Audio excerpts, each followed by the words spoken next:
बिस्मिल्लाहिर्रहमानिर्रहीम। अस्सलाम वालेकुम रहमतुल्लाहि व बरकातहू। नाजरीन, आज का हमारा मौजू हज़रत अली अलैहिस्सलाम और ज़ानी औरत के बारे में है। हज़रत अली अलैहिस्सलाम ने हज़रत उमर से किस औरत के बारे में बात की? कितने किस्म के लोगों से कलम उठा लिया जाएगा? औरत को कौन से गुनाह की सज़ा मिली थी?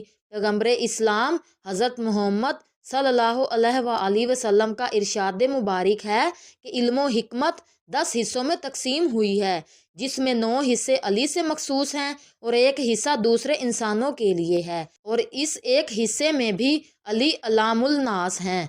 खुद हज़रत अली अलैहिस्सलाम का फरमान है कि सलोनी कबल इन तफकदुन्नी, यानी मुझसे पूछ लो कबल इसके कि तुम मुझे खो दो। मौला अली अलैहिस्सलाम की ये शान थी कि आप किताब अल्लाह के हर आयत की तफसीर और शान नजूल से सबसे ज़्यादा आगाह थे। आप इल्म दानाई के खजीना थे। हज़रत अली अलैहिस्सलाम के हर छोटे बड़े वाक़यात और किस्सों में मुसलमानों के लिए राह हदायत और पैगाम मौजूद है, जिसका सरचश्मा आखिरी नबी मोहम्मद सल्लल्लाहु अलैहि वसल्लम की सुन्नतों से जा मिलती है। लिहाजा एक मशहूर वाक़या है कि एक दिन हज़रत अली इब्ने अबी तालिब मदीने की गलियों से जा रहे थे कि आपने देखा कि कुछ लोग गैज़ो गज़ब की हालत में एक औरत को घसीटते हुए ले जा रहे हैं। वो औरत खौफ के मारे कांप रही है। हज़रत अली अलैहिस्सलाम ने पुकार कर कहा, तुम इस औरत को क्यों घसीट रहे हो? लोगों ने बताया कि इस औरत ने बदकारी की है, इसलिए अमीरुल मोमिनीन उमर इब्ने खताब ने इस औरत को संसार करने का हुक्म दिया है। नाजरीन, हज़रत अली अलैहिस्सलाम ने उस औरत को इनके हाथों से छीना और इन लोगों को इस अमल से मना फरमाया। चनाचे वो लोग हज़रत उमर के पास गया और हज़रत अली अलैहिस्सलाम के बारे में बताया कि इन्होंने इनके साथ ऐसा सलूक किया है। हज़रत उमर फरमाने लगे, हज़रत अली ने ज़रूर किसी बात के मालूम होने पर ऐसा किया होगा।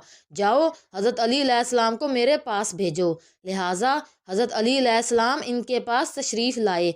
हज़रत उमर इब्ने खताब ने इनसे पूछा, आपने इन लोगों को क्यों वापस कर दिया और इनको इस बदकार औरत पर हद कायम करने से मना क्यों किया? हज़रत अली अलैहिस्सलाम ने कहा, ए अमीरुल मोमिनीन, क्या आपने रसूल अल्लाह सल्लल्लाहु अलैहि वसल्लम का ये इरशाद नहीं सुना कि आपने फरमाया 3 तरह के लोगों से कलम उठा लिया गया है, यानी वो बेकसूर हैं। एक सोने वाला आदमी यहाँ तक कि वो बेदार हो जाए, दूसरा नाबालिग जब तक कि वो बालिग ना हो जाए, और तीसरा गुनाह में मुब्तला आदमी जब तक कि वो बेहोश ना हो। नाजरीन, हज़रत उमर ने फरमाया कि हाँ, मैंने रसूल अल्लाह सल्लल्लाहु अलैहि वसल्लम से ये सुना था।